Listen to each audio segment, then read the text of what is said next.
បន្ទូលគឺបន្ទូលរូបអំណាចខ្ពស់កាត់ដល់ប្រលឹងវិញ្ញាណដួងចិត្តយើងពីប្រាព្រះអាចជួ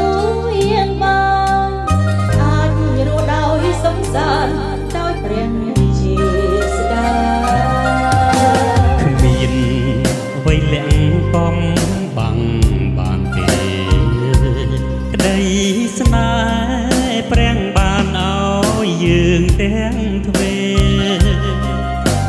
ព្រះជួយចិត្តកុំរេកុំឲ្យចិត្តបែកបែកព្រះអង្គមិនផ្លាំងប្រែស្នេហ៍ទ្រង់អង្គចាចិត្តយើងតែមួយកុំព្រួយឡើយណាអូនស្នេហ៍តែព្រះអង្គសូមទ្រង់រក្សាបន្ទូលសន្យាក្នុងព្រះបុត្រាទ្រង់ជាមាទាក្នុងក្តីស្រឡាញ់គ្មានអ្វីលាក់កំបាំងបានទេក្តី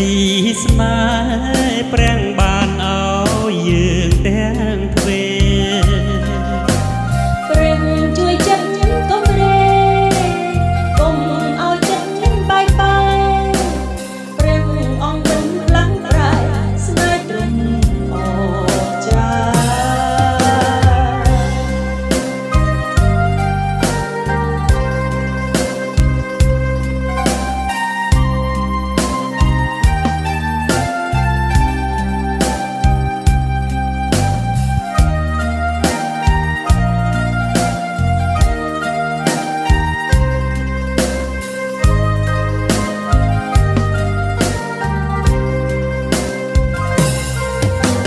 ចិត្តយើងតែ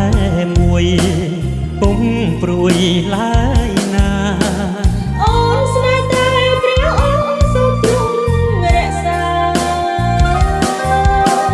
បន្ទូលសន្យាក្នុងព្រះបុត្រាទ្រង់ជាមាទាក្នុងក្តីស្រឡាញ់គ្មានអ្វីលាក់កំបាំងបានទេក្តី